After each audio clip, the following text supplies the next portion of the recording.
21번 내담자에게 초점을 둔 슈퍼비전에 관한 설명으로 옳지 않은 것은 내담자에게 초점을 둔 슈퍼비전에 관한 설명을 이해하려면 슈퍼비전의 목표와 초점이 무엇인지 확실해야 합니다. 슈퍼비전은 주로 상담자의 기술과 전략을 개선하는 등의 전문성, 그러니까 상담자의 전문성을 증진시키고 슈퍼바이지가 상담 현장으로 돌아간 후 상담 과정에서 내담자에게 최선의 도움을 제공하기 위한 거죠. 이 과정에서 내담자에게 초점을 둔 슈퍼비전이라고 하면 인간 중심 슈퍼비전의 설명을 생각하시면 되겠습니다. 따라서 다음 각 문항을 하나씩 살펴보면서 옳지 않는 설명을 찾아보도록 하겠습니다. 1번 슈퍼바이지의 정서를 탐색하여 정서적 알아차림에 대한 이해를 돕는다. 슈퍼바이지에게 나타날 수 있는 무의식적인 태도라던가 어떤 느낌을 받았는지에 대한 정서를 탐색하고 정서적 알아차림에 대한 이해를 돕는 그런 설명으로 보여지는데요. 이 부분은 슈퍼비전의 한 부분이지만 문제에서 질문한 내담자에게 초점을 둔 슈퍼비전이라기보다는요. 슈퍼바이지에게 초점을 더 맞춘 정신분석적 설명으로 더 알맞습니다. 따라서 이 문항은 옳지 않는 설명이 되겠네요. 그럼 다음부터 있는 설명들이 모두 내담자에게 초점을 둔 슈퍼비전에 관한 설명으로 옳겠네요. 그러니 좀 마음 편하게 읽어보도록 하겠습니다. 2번 사례보고서에서 나타난 상담 과정과 개입 전략에 초점을 맞춘다. 맞습니다. 이 내용은 내담자에게 초점을 둔 슈퍼비전의 설명으로 적합합니다. 3번 슈퍼바이저가 슈퍼바이지에게 내담자 보호를 강조하고 적절한 상담을 제공하는 데 초점을 둔다. 이 설명 또한 옳습니다. 4번 슈퍼바이지가 내담자에게 효과적인 상담을 제공하는지가 슈퍼비전의 초점이 된다. 옳습니다. 5번 슈퍼바이지가 준비한 추고록 등을 통해 내담자에 대한 사례 개념화를 지도한다. 옳습니다. 따라서요. 내담자에게 초점을 둔 슈퍼비전, 즉 슈퍼비전 과정에서 슈퍼바이즈로 하여금 내담자에 대한 자원, 강점에 관심을 두는 것에 초점을 둔 인간 중심 슈퍼비전에 관한 설명으로 2번, 3번, 4번, 5번은 옳습니다. 그렇지만 1번은 옳지 않기 때문에 21번의 정답은 1번입니다. 22번 홀로웨이의 체계적 접근 모델에서 제시한 슈퍼비전의 기능에 해당하는 것을 모두 고른 것은 홀로웨이의 체계적 접근 모델은요. 슈퍼비전의 기능들을 제시를 하는데 이 모델은 이러한 기능을 강조하면서 상담자가 효과적인 상담을 할 수 있도록 돕는 여러 가지 역할들의 내용들을 제시를 하는 거죠. 근데 그 내용에는 교수와 조언이 있고 시범이 있고 자문이 있고 격려와 나눔이 있습니다. 따라서 제시된 항목들은 모두 옳은 설명이죠. 교수와 조언, 시범, 자문, 격려와 나눔. 그래서 위의 모든 항목들은 정답으로 해당이 됩니다.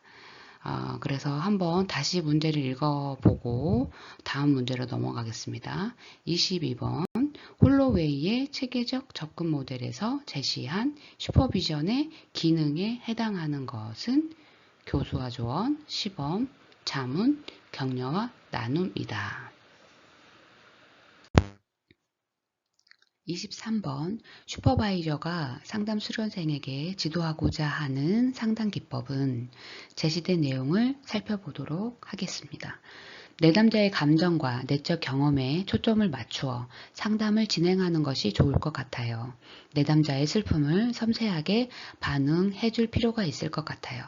내담자의 속마음을 알아주는 반응을 한다면 어떻게 할 수 있을까요? 제시된 내용은요. 슈퍼바이저가 상담 수련생에게 내담자의 감정과 내적 경험에 초점을 맞추어 상담을 진행하며 내담자의 슬픔을 섬세하게 반응하고 내담자의 속마음을 알아주는 반응을 하도록 지도하는 상황입니다. 이러한 상황을 고려할 때 해당하는 상담 기법은 보이시나요? 그렇습니다. 공감입니다. 공감은요, 내담자와의 신뢰관계를 형성하고 상대방의 관점에서 세계를 보고 타인이 느끼고 있는 감정을 파악하는 과정이죠. 그들의 감정을 인식하고 이해하도록 돕는데 공감은 필수적입니다. 그렇다면 다른 선택지들을 짤막하게 살펴보겠습니다. 직면은요, 두렵거나 회피하고 싶은 상황에서의 내담자의 방어적인 태도죠. 또 불일치하는 모순 이런 거에 대해 도전으로 변화를 촉진하는데 직면을 사용합니다. 해석, 내담자가 말하거나 행동하는 것의 의미를 설명하고 가르치는 기법이죠. 즉 내적 경험의 이해를 돕습니다. 재진술, 내담자가 말한 내용을 다시 말하는 것이죠. 그래서 재진술은 감정의 인식을 돕습니다. 즉시성, 현재 순간의 상호작용에 초점을 맞추는 기법이죠. 내담자의 감정에 대한 즉각적인 반응을 포함하는 것이 즉시성입니다. 따라서 제시된 내용에서의 슈퍼바이저가 상담 수련생에게 지도하고자 하는 상담 기법은 공감입니다. 24번 고급 숙련된 상담자의 발달적 특징에 관한 설명으로 옳은 것은 고급 상담자의 특징은 여러 가지가 있겠지만 그 중에 이제 경험도 많고 많은 학습 경험이 있죠.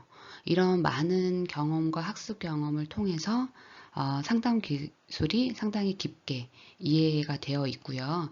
이것을 응용을 잘하고 반영을 잘하고 있습니다. 따라서 이 내용을 숙지하고 아래 제시된 문항들을 차례차례 읽어보면서 해당되는지 아닌지를 확인해 보도록 하겠습니다. 1번, 자신과 타인에 대한 알아차림이 부족하다. 어떤가요? 설명으로 옳지 않죠.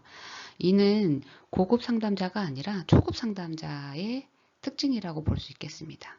2번, 가이드라인이 제공되는 구조화된 슈퍼비전을 선호한다. 아니죠. 고급 상담자는 가이드라인이 제공되는 구조화된 슈퍼비전을 선호하지는 않습니다. 좀 전에도 말했듯이 응용과 반응과 이거에 익숙한 상담자이기 때문에 이 설명 또한 고급 상담자보다는 초급 상담자의 특징으로 옳습니다. 3번, 슈퍼바이저에게 많이 의존하며 자율성이 낮다. 어떤가요? 고급 상담자는 자율성이 높겠죠. 슈퍼바이저에게 많이 의존하지도 않을 거고요. 따라서 이 설명도 고급보다는 초급 상담자에 대한 설명입니다. 4번, 구체적인 상담 진행 기술을 슈퍼바이저에게 배우고자 한다. 이 설명 또한 고급 상담자보다는 초급 상담자의 설명에 가깝습니다. 5번, 다양한 상담 전략에 대한 장점과 제한점을 알고 있다. 이 설명이 옳습니다. 고급 상담자는요, 다양한 상담 전략에 대한 깊은 이해가 있어요. 그래서 각 전략의 장점과 제한점을 잘 알고 있습니다. 그래서 유연성 있게 잘 활용을 하고 있습니다. 따라서 5번, 다양한 상담 전략에 대한 장점과 제한점을 알고 있다가 고급 상담자의 발달적 특징입니다. 답은 5번입니다. 25번 슈퍼비전과 자문에 관한 설명으로 옳은 것은 슈퍼비전과 자문은요, 둘 다 상담자의 전문성을 증진시키는 데 중요한 역할을 합니다. 하지만 목적과 방법에서 차이가 있습니다. 주어진 문항을 하나씩 읽어가면서 그 설명으로 옳은 것을 찾아보도록 하겠습니다. 1번, 슈퍼비전은 상담 수련생과 내담자의 개인차에 따라 내용이 달라진다. 어떤가요? 이 설명은 옳습니다. 슈퍼비전은요, 상담 수련생의 필요와 내담자의 상황에 따라 맞춤형으로 진행이 되죠. 이때 슈퍼바이저는 수련생의 능력과 그리고 내담자의 문제에 따라서 다양한 접근법을 사용하게 됩니다. 따라서 1번 슈퍼비전은 상담 수련생과 내담자의 개인차에 따라 내용이 달라진다는 옳은 설명입니다. 2번 자문은 위계적 관계에 이루어진다. 아니죠. 자문은 동등한 관계입니다. 위계적 관계는 슈퍼비전이죠. 따라서 2번은 옳지 않는 설명입니다. 3번 슈퍼비전은 이례적일 때 효과적이다. 아닙니다. 슈퍼비전은요 지속적이고 정기적으로 필요할 때마다 이루어질 때 효과가 높습니다. 따라서 3번도 옳지 않는 설명입니다. 4번 자문은 평가적 요소가 강하다. 아니죠. 평가적 요소는 슈퍼비전입니다. 자문은 동등하기 때문에 평가보다는 도움을 주는 쪽이죠. 조언을 제공하는 쪽. 그리고 5번 자문은 내담자를 통찰시킨다. 아닙니다. 이 설명 또한 틀렸습니다. 슈퍼비전이 슈퍼바이지를 통찰시키죠. 그래서 결국에 슈퍼바이지가 내담자의 어떤 문제에 대한 통찰이 주어지는 거예요. 따라서 여기에서는 자문이 아니고요. 슈퍼비전이라고 하고 내담자가 아니고 슈퍼바이지가 맞습니다. 오히려 내담자를 직접 통찰시키는 것도 슈퍼비전은 아니고요. 상담자를 통해서 이제 상담자를 통찰시킴으로 하여금 상담자가 내담자를 통찰시킬 수 있도록 도와주는 거죠. 따라서 답은 1번입니다.